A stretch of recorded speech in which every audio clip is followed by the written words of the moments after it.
सिर्फ मेहनत नहीं, पुरुषार्थ कीजिए, तभी आपके भाग्य का उदय होगा, तभी आपको सफलता मिलेगी।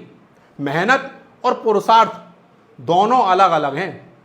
मेहनत करने पर पुरुषार्थ शामिल हो ये जरूरी नहीं है, लेकिन पुरुषार्थ करने पर मेहनत जरूर शामिल होती है। आज मैं इस टॉपिक पर बात क्यों कर रहा हूं? मेरे एक फॉलोवर हैं, उन्होंने मुझे कमेंट करके और मैसेज करके पूछा है कि सर मैं बहुत मेहनत करता हूं लेकिन मुझे सफलता नहीं मिल रही है।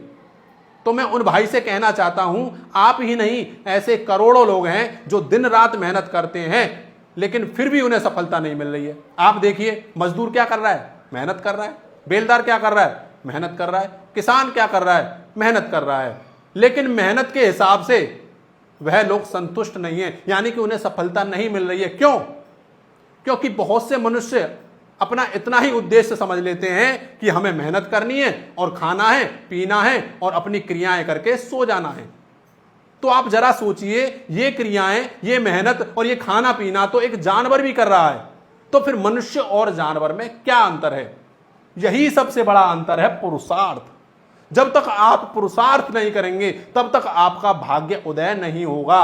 आप सब जानते होंगे, सूर्य हमेशा उदय रहता है। जब पृथ्वी सूर्य के चक्कर लगाती है और जब पृथ्वी का कोई हिस्सा उसके सामने आ जाता है तो वहीं सूर्य उदय हो जाता है। तो पृथ्वी क्या कर रही है? पुरुषार्थ कर रही है। यही पुरुषार्थ आपको करना पड़ेगा। देखिए, सबसे पहले मैं आपको समझाता हूं पुरुषार्थ कितने प्रकार के होते हैं। पुरुषार्थ होते हैं 4 प्रकार के। कितने प्रकार के? 4 प्रकार के। सबसे पहला कौन सा है? डिटेल में वीडियो बताऊंगा मैं आज आपको। सबसे पहला आपका हो गया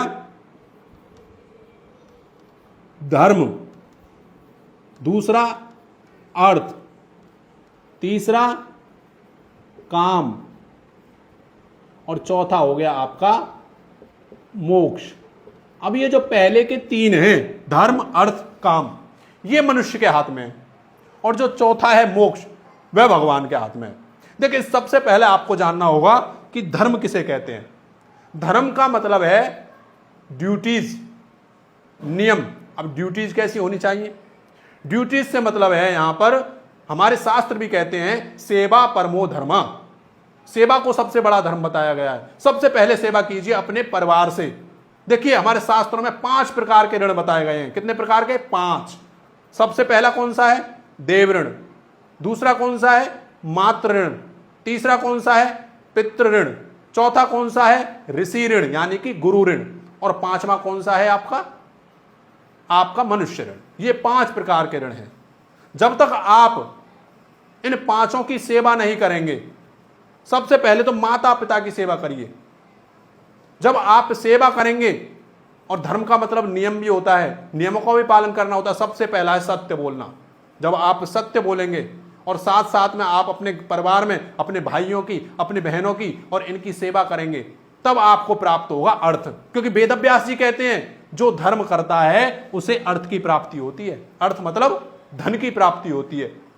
और जब आपको धन प्राप्त हो जाए तो आपको धन में से कुछ धन ऐसा लगाना है जिससे लोगों का कल्याण हो। क्योंकि लोगों का कल्याण होगा तभी आपको क्या मिलेगा? तभी पुरुषार्थ कर पाओगे। धर्म, अर्थ और काम। धर्म से मिलता है अर्थ, धन, और जब आपके पास धन मिल जाता है तो आपका जो काम है, काम मतलब इच्छाएं, आपकी इच्छाएं पूर्ण हो जाती हैं। और काम का मतलब यह भी होता है कि आपको अपनी 5 कर्मेंद्रियां और 5 ज्ञानेंद्रियां पर नियंत्रण रखना होता है। किसी के बारे में बुरा नहीं सोचना है, किसी के बारे में बुरा नहीं बोलना है और किसी के बारे में बुरा भी नहीं सुनना है। जब आप ये काम करने लगेंगे तो आपको जो है मेहनत के साथ साथ पुरुषार्थ भी जब आप करेंगे तो आपका भाग्य उदय होगा और आपको सफलता भी जरूर मिलेगी। ये पहले भी मैं आपको बता चुका हूं, लेकिन मेरे एक भाई ने पूछा तो मैंने इस पे एक वीडियो बना दिया ताकि और लोग भी जान सकें। तो निवेदन है, कमेंट करके जरूर बताएं आपको ये वीडियो कैसी लगी। यहीं पर वीडियो को विराम देता हूं। सभी को जय श्री कृष्णा, जय श्री राम।